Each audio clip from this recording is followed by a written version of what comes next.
हाम्रो भाइले आजको दिनमा राम्रो अङ्क ल्याएर एससी पास गरेको छ। उसलाई पाइन्ट सर्ट र कोटमा सजिएर कलेज गएको हेर्न धेरै मन छ।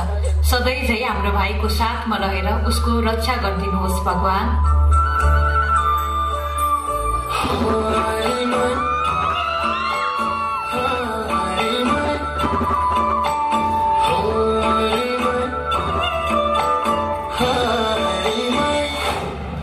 ओइ कुशल, आइज जाउँ फुटबल खेल्न।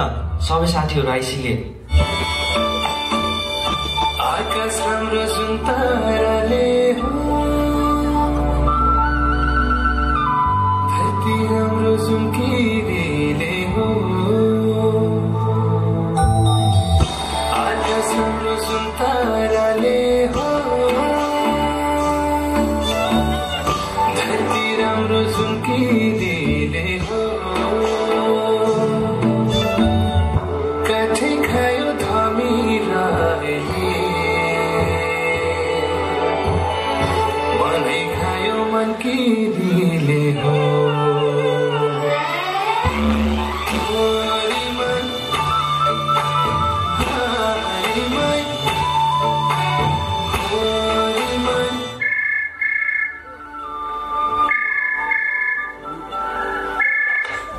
हेलो, तपाईँ कुशलको दिदी बोल्नुभयो?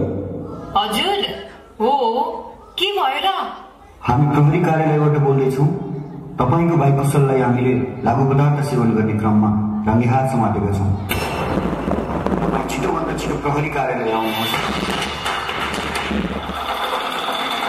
सर, छोडिदिनुहोस् न सर, अबदेखि खाँदिन सर। दिदी भन्नुहोस् न सरलाई। अब हामीले यसलाई चिन्दैनौँ सर। हामीले यसलाई स्वीकार्यौँ भने पनि यो समाजले हामीलाई स्वीकार्दैन। यसलाई यहीबाट सुधार केन्द्रमा हालिदिनुहोस्। जमिन सकिन।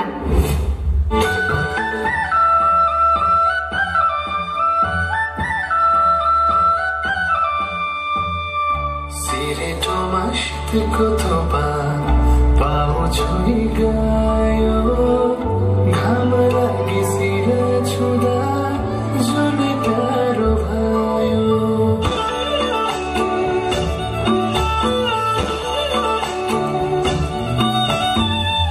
सिरेटोमा शीतको थोपा पाउ छोई गयो, घाम लागि सिर छुँदा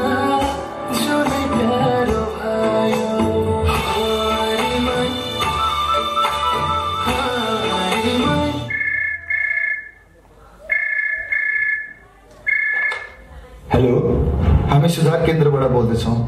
नसाको लत लागिसकेको भएर हजुरको भाइले आफूले सम्हाल्न नसकेर आत्महत्या गरेको छ। तपाईँ छिटोभन्दा छिटो यहाँ आइपुग्नुहोला।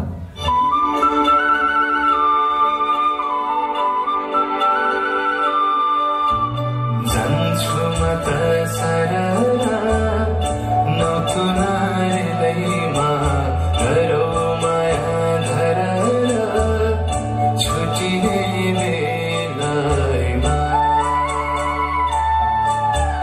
जान्छु म त सररा नथुनारैमा गरौ माया धररा छुटिने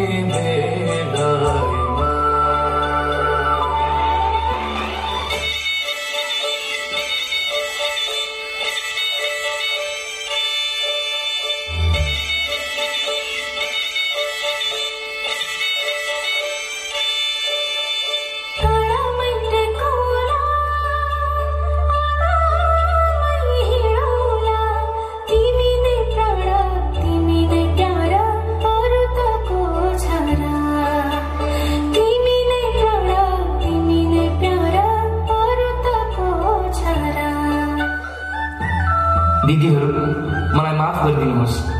खासमा मैले लागु पदार्थलाई होइन, लागु पदार्थले चाहिँ मलाई खाएको रहेछ।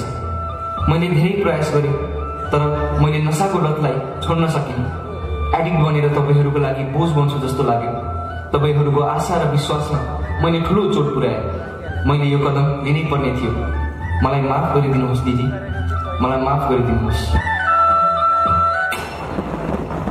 यो समस्या केवल गाउँमा बस्ने सजिना र मिनाको मात्र होइन, नेपालमा बसेको हरेक आत्मनिर्भर नारी जसले कुनै पनि पुरुषको साथ र सहयोग बिना आफ्नो सन्तानलाई हुर्काउने, पढाउने र एउटा असल मान्छे बनाउने प्रयास गर्छिन्।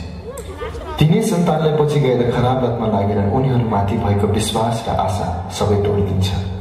लागु पदार्थ सेवनले एउटा मानिसलाई मात्र होइन, एउटा परिवार, एउटा घर र समाज सबैले गहिरो प्रभाव पार्दछ। लागु पदार्थ सेवन बन्द गरौँ। Wow, wow, wow. What a performance, 60